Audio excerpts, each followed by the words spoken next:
Johnny master remand రిపోర్ట్లో కీలక అంశాలు వెలుగు చూశాయి. జానీ నేరాన్ని అంగీకరించినట్లు రిమాండ్ రిపోర్ట్లో పేర్కొన్నారు పోలీసులు. దురుద్దేశంతోనే బాధితురాల్ని జానీ మాస్టర్ అసిస్టెంట్గా చేర్చుకున్నాడని రిమాండ్ రిపోర్ట్లో పేర్కొన్నారు. ఇక 2019లో జానీ మాస్టర్కు బాధితురాలు పరిచయమైందని, 2020లో బాధితురాలపై జానీ మాస్టర్ లైంగిక దాడికి పాల్పడ్డారని రిపోర్ట్లో తెలిపారు. తొలిసారి జానీ మాస్టర్ లైంగిక దాడి చేసినప్పుడు బాధితురాలు వయస్సు 16 ఏళ్లుగా ఉన్నట్లు గుర్తించారు. గత 4 ఏళ్లలో బాధితురాలపై పలుమార్లు లైంగిక దాడికి పాల్పడినట్లు వెల్లడైంది. విషయం బయటకు వస్తే సినిమా అవకాశాలు రాకుండా చేస్తానని బెదిరించినట్లు, జానీ మాస్టర్ భార్య కూడా బెదిరింపులకు పాల్పడినట్లు రిమాండ్ రిపోర్ట్లో పోలీసులు పేర్కొన్నారు.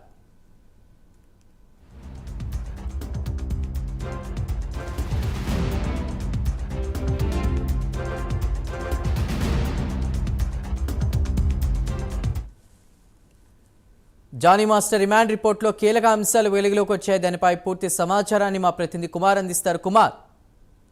Thank you Chandu. టాలీవుడ్ లోని జానీ మాస్టర్ కేసు ఒక సంచలనం సృష్టించిందనే చెప్పొచ్చు. ఏదైతే నిన్న ఉదయం గోవాలోని జానీ మాస్టర్ అయితే అరెస్ట్ చేసి ఈ రోజు హైదరాబాద్ అయితే తీసుకొచ్చారు.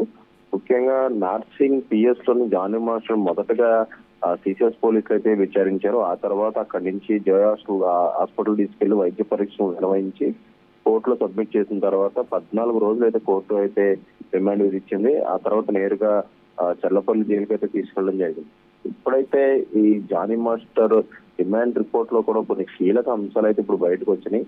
ముఖ్యంగా జానీ మాస్టర్ మీద మోపిన ఈ లైంగిక దాడికి సంబంధించి జానీ మాస్టర్ కూడా ఆ నేరాన్ని అంగీకరించినట్లయితే తెలుస్తుంది. దురుద్దేశంతోనే బాధితురాల్ని జానీ మాస్టర్ అసిస్టెంట్ గా చేర్చుకున్నారంటూ కూడా ఆయన అయితే ఒప్పుకున్నారు.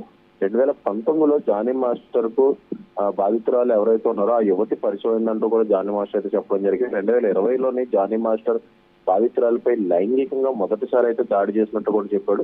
తొలిసారి జానీ మాస్టర్ లైంగిక దాడి చేసినప్పుడు ఆ యువతి వయసు వచ్చేసి అప్పటికే 16 ఏళ్ళు, అంటే మైనర్ కిందనే ఉన్నప్పుడే ఆమెపై లైంగిక దాడి చేసినట్లయితే జానీ మాస్టర్ ఒప్పుకోవడం జరిగింది. గత 4 ఏళ్లలో బాధితురాలపై పలుమార్లు లైంగిక దాడి అయితే చేశాడు. విషయం బయటకు వస్తే సినిమా అవకాశాలు రాకుండా చేస్తానంటూ కూడా బెదిరింపులు అయితే పాల్పడ్డాడు.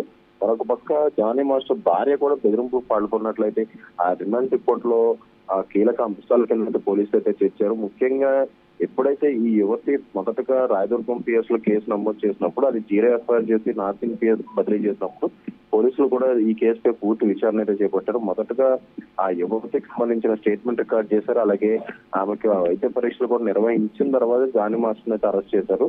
జానీ మాస్టర్ అరెస్ట్ చేసిన తర్వాత కూడా ఈ రోజు ఉదయం తెల్లవారుజాము 4 గంటలకే హైదరాబాద్ నార్సింగ్ పిఎస్ అయితే తీసుకొచ్చారు. అక్కడ తీసుకురాగానే రాజేంద్ర నగర్ సిసిఎస్ పోలీసులు ఏసీపీ రమణ ఆధ్వర్యంలోనే ఏదైతే జానీ మాస్టర్ అయితే విచారించారు. ఈ విచారించినప్పుడు కూడా జానీ మాస్టర్ ఆ లైంగిక దాడులపై నిజం ఒప్పుకున్నట్లు కూడా అయితే ప్రస్తుతం అయితే తెలుస్తుంది. ఆమె చెప్పినట్లుగానే జానీ మాస్టర్ వైఫ్ కూడా ఏదైతే తన మత మార్పిడి చేసుకుని జానీ మాస్టర్ పెళ్లి చేసుకోవాలంటూ ఒత్తిడి చేసినట్లు కూడా ఆమె కంప్లైంట్ లో పేర్కొంది. దానికి సంబంధించి కూడా జానీ మాస్టర్ ఒప్పుకున్నట్లయితే ప్రస్తుతం అయితే తెలుస్తుంది. Right Kumar, thank you.